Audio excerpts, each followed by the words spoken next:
Ya Ali Madad. Otherwise, Rai Abu Ali Missionary, wise number 639.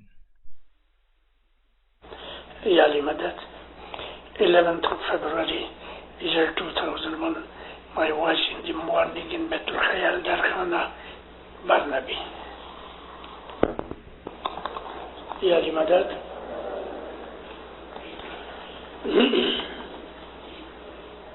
دیندارو،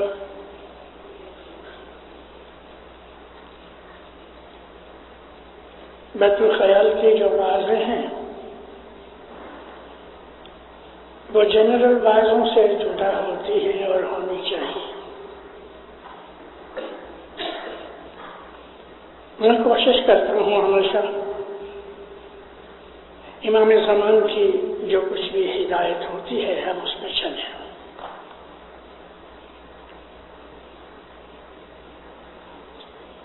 ہے جی ملو رکھی سرو میرا مڑو بھائی اپنا جیوڑا نخاطر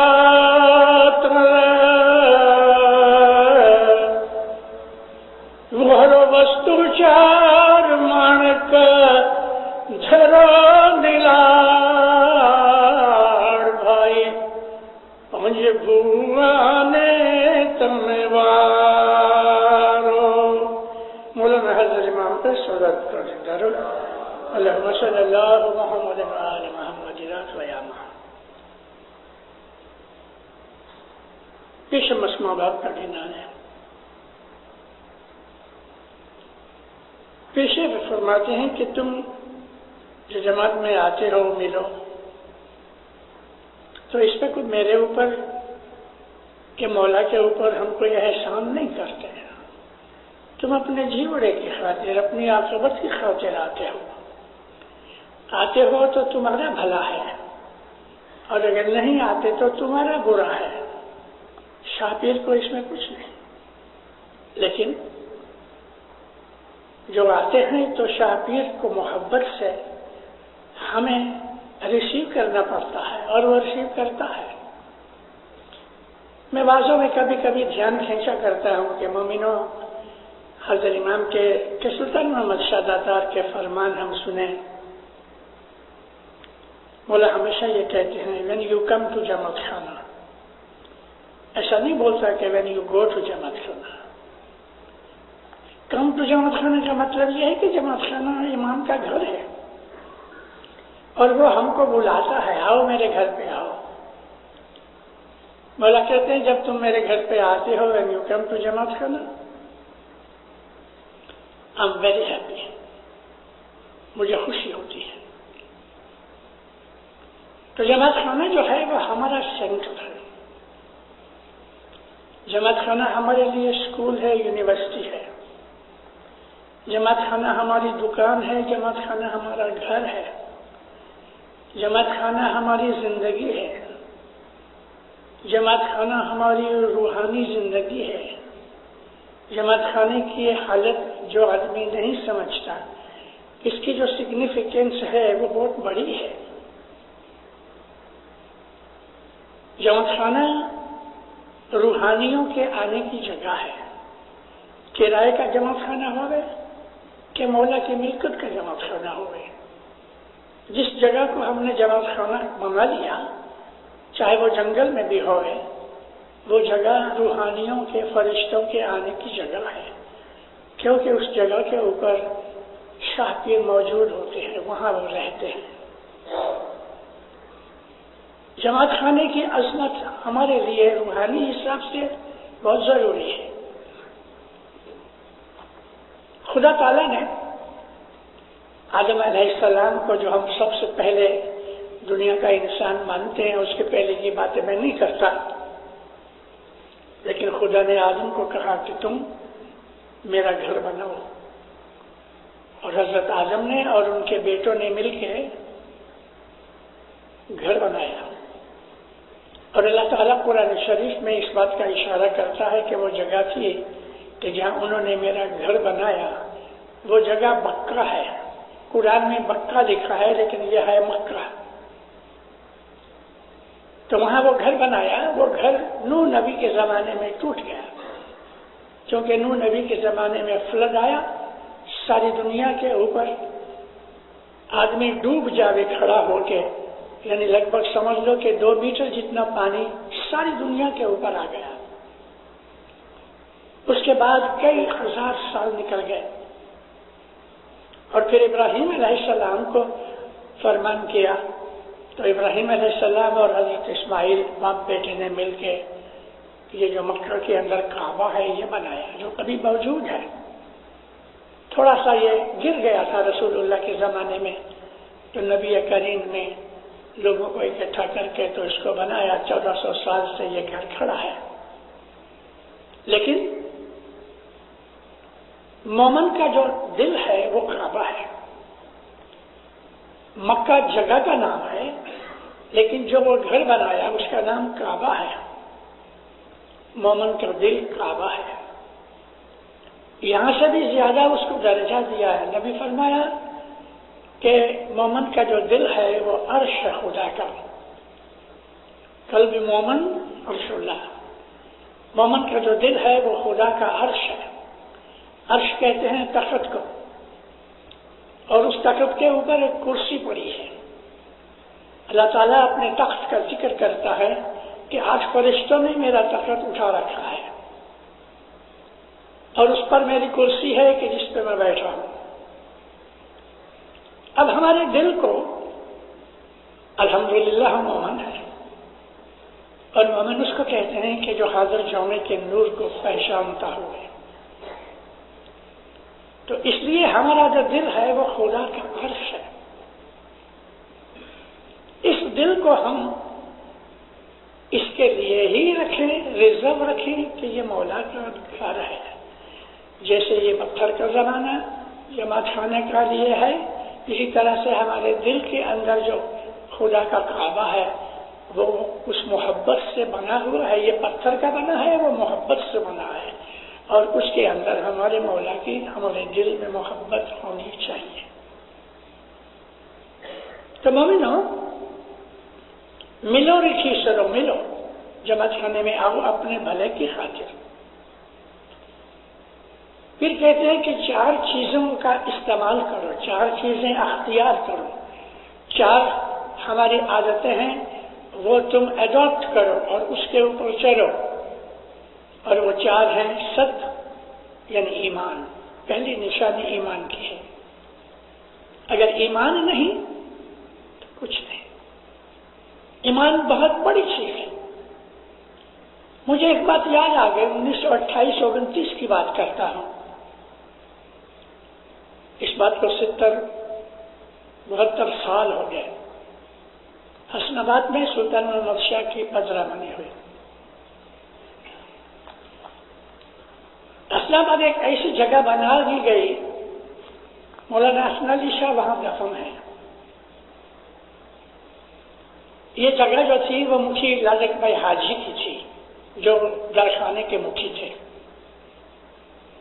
حسن علی شاہ ماں باپ کی جب دنیا کے اندر ان کی حاضری پوری ہو گئی، وفات پائی، تو ہماری جو پرتھا کے حساب سے تو نہیں تھا، لیکن امام کی فیملی کا حساب تھا کہ مولا کو کربلا لے جایا جائے اور وہاں دفن کیا جائے. مکھی کا بڑیا جماعت امردار ہاتھ جوڑ کے کھڑے ہو گئے، اور علی شاہ ماں باپ ابھی امام تھے. تو علی شاہ ماں باپ کے سامنے عرض کی کہ یا مولا، پیروں کے کہنے سے ہم کو اتنے برس بعد امام کا دیدار ہوا، اور پیروں کے کہنے کے حساب سے کہ 13ویں صدی میں مولا ادھر آئے گا، تو یا مولا حسن علی شاہ ماں باپ یہاں دفن کیے جائیں بمبئی میں. تو حسن علی شاہ ماں باپ کی محبت جماعت کے ساتھ بہت تھی.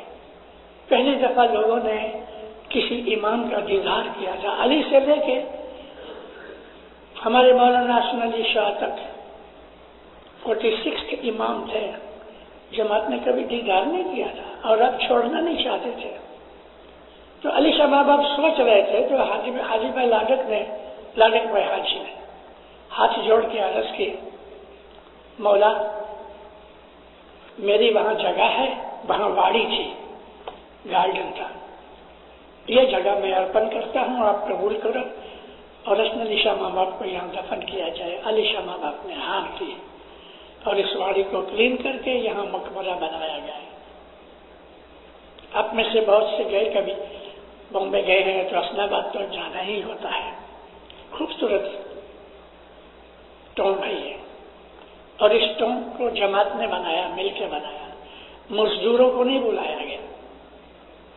اور اوپر جو کلش لگائے گئے ہیں وہ ہیں تو تانبے کے یعنی کاپر کے، مگر اس کے اوپر گولڈ پلیٹ کیا گیا ہے.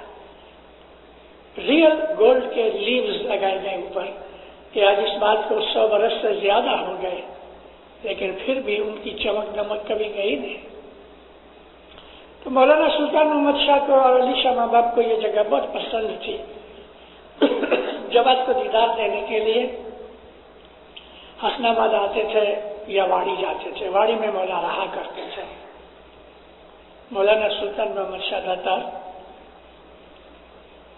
جماعتوں کی مہمانیاں قبول کی.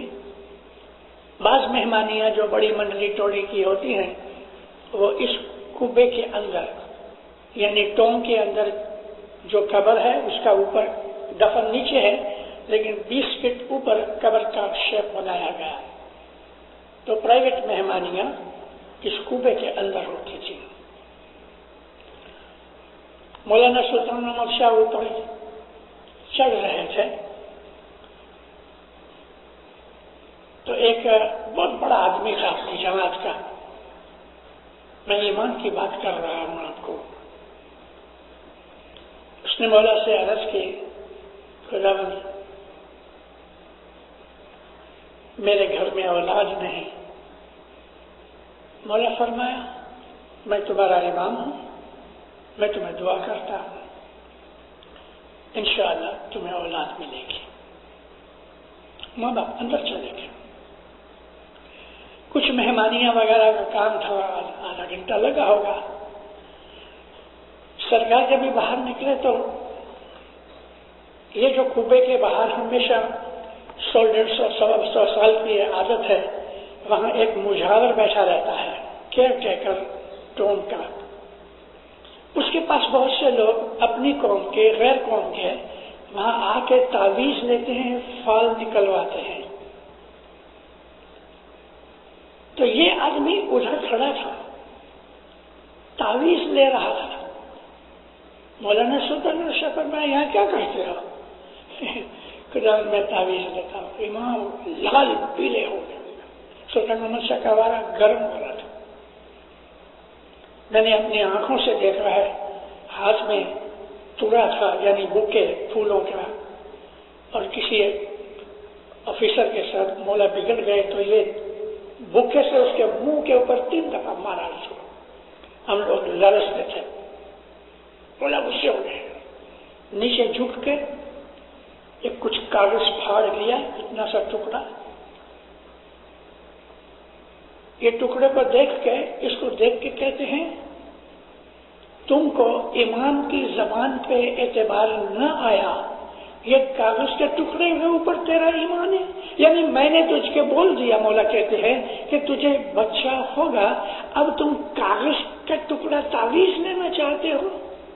یوں پھینک کے بولا چلے گئے. اس کے گھر میں بچہ نہیں ہوا. اگر ہم ظاہر بہانے امام کے پاس جا کے ہم کوئی چیز مانگتے ہیں اور امام دیتا ہے، وہ نعمت ہے. ہماری قسمت میں نہیں ہوتا تو بھی وہ قسمت لکھ دیتا ہے. پہلی بات یہ ہے ایمان کی کہ یہ کون ہے. آدمی ہے، کوئی بڑا آدمی ہے، کوئی شیخ ملا ہے، کوئی پیر فقیر ہے کہ خدا ان عالمین کا نور ہے.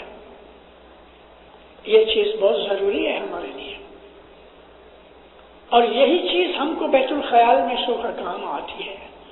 آنکھ بند کر کے ہم عبادت میں بیٹھتے ہیں. ہمیں یہ سکھایا گیا ہے کہ پہلے جو کچھ بھی حضرت امام کا دیدار کیا ہے کدھر بھی کیا ہے اس دیدار کو یاد کرو. وہ دیدار 10 برس پہلے کیا ہے کہ 50 برس کیا ہے یا کوئی لیٹسٹ دیدار کیا ہے. جو دیدار کیا ہے ظاہری دیدار کی بات کرتا ہوں اس کو یاد کرو.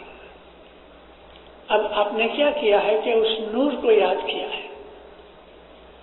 یوں بھی وہ لوگ کہ جنہوں نے کبھی دیدار نہیں کیا کم از کم وہ امام کا نام تو جانتے ہیں. آج کا نام یہ ہے کہ ہم اس کو شاہ کریم کہتے ہیں, الکریم. 1 منٹ آدھا منٹ یہ خیال کر کے پھر ہم اپنی عبادت میں بیٹھتے ہیں یہ سمجھ کے کہ یہ نور جو دنیا کے اندر ہے جس نے مجھے یہ بول دیا یہ خود ہے, اس کے سوا اور کوئی نہیں. ایمان اور یقین کی بہت بڑی ضرورت ہے. اور جب ہمارا ایمان پکا ہوتا ہے تو ہم لوگ فرمان پہ عمل کرتے ہیں. فرمان پہ عمل نہیں ہوتا اس لیے کہ ایمان مضبوط نہیں. اگر ایمان یہ ہے کہ یہی خداوند عالمین کا نور ہے تو پھر اس کے اندر ہماری مرضی ہو نہیں سکتی. اپنے دعوے سے اپنی مرضی سے مذہب پہ نہیں چلا جاتا. ہماری مرضی بند ہونی چاہیے, ختم ہونی چاہیے. اور جب تک ہماری مرضی مذہب کے اندر چلتی رہی ہم کو کبھی لابھ نہیں ملے گا, کبھی ہم ایڈوانس نہیں ہوں گے. مولانا حضرت امام خداوند عالمین کا نور ہے.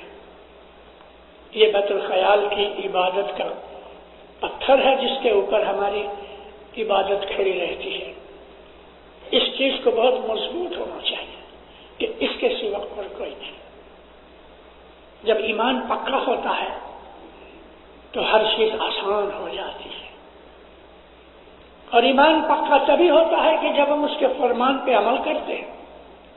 اس نے کہا جھوٹ نہ بولو تو کیوں بولتے ہو؟ ہم کو نہیں بولنا چاہیے. اس نے کہا گلا غیبت نندا نہ کرو تو ہم کو نہیں کرنی چاہیے. اگر وہ کہتا ہے اور ہم نہیں مانتے تو اس کا تو مطلب یہ ہے کہ ہم نے اس کا سامنا کیا. پیری مریدی ختم ہو گئی. امام کہے بیٹھ جاؤ اور نہ بیٹھو تو آپ نے نافرمانی نہیں کی, صرف اس کا سامنا کیا. اور یہ سامنا بہت بڑی چیز ہے. 18 لاکھ برس کی عبادت ابلیس کی جل گئی ایک نافرمانی کرنے سے. اللہ نے کہا آدم کو سجدہ کرو. اس نے کہا نہیں, یہ مٹی سے بنا ہے, میں اس سے اونچا ہوں. ختم ہو گیا. 18 لاکھ برس کی بندگی برباد ہو گئی. نافرمانی جو ہے بھول چک اور چیز ہے, لیکن جان بوجھ کے جو انسان نافرمانی کرتا ہے دینداروں وہ بہت بڑا گناہ ہے. اس کی تمام عبادت جل جاتی ہے اس لیے کہ اس نے مولا کا سامنا کیا ہے, دروہ کیا ہے, ریولٹ کی ہے اس نے. اور یہ چیز کبھی برداشت نہیں ہوتی. جان بوجھ کے نافرمانی ہماری بندگی کو, نیکیوں کو جلا ڈالتی ہے. ہم انسان ہے, بھول چک ہو جاتی ہے اور بات ہے, لیکن جہاں اندر سے من کھڑا ہو جاتا ہے نافرمانی کرنے کے لیے, جیسے کہ اس وقت میں بیچ میں بول دیتا ہوں چلو کہ دیکھو دینداروں والے لاکھ آدمی ہے. ہمارا اسماعیلی مذہب کا آبادی کا لاکھ آدمیوں کی بستی ہماری جماعت کی ہے نارتھ امریکہ میں. مجھے ادھر 15-16 سال ہو گئے نارتھ امریکہ میں گھومتا رہتا ہوں, امریکہ میں بھی یہاں بھی. دن بدن ہمارا ایمان گھٹ رہا ہے.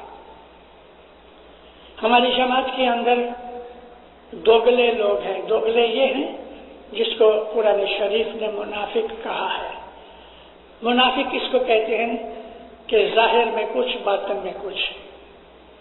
جو ظاہر میں جماعت خانے آتے ہیں اور باطن کے اندر جماعت خانے کی برائیاں کرتے ہیں. آج اس وقت ہماری جماعت کے اندر کچھ ایسے لوگ ہیں کہ ہیں اسماعیلی، نام اسماعیلی میں ہے، لیکن وہ نمازیں پڑھتے ہیں، مسجدوں میں جاتے ہیں، جماعت خانے نہیں آتے، اسماعیلی مذہب نہیں پالتے۔ کچھ ایسے بھی ہیں کہ جو جماعت خانے میں آتے ہیں مگر مذہب میں عمل نہیں کرتے، دعا میں حصہ نہیں لیتے، بیٹھے رہتے ہیں، پنجہ لے لیتے ہیں، سجدہ نہیں کرتے۔ تو میں آپ کو یہ بات زبردستی سے کہہ رہا ہوں، یعنی میرا دل تو نہیں چاہتا تھا، مگر میں اپنی ٹاپک کو لگانے کے لیے یہ بات کہہ رہا ہوں کہ ایمان کی کمزوری کی وجہ سے یہ ہوتا ہے۔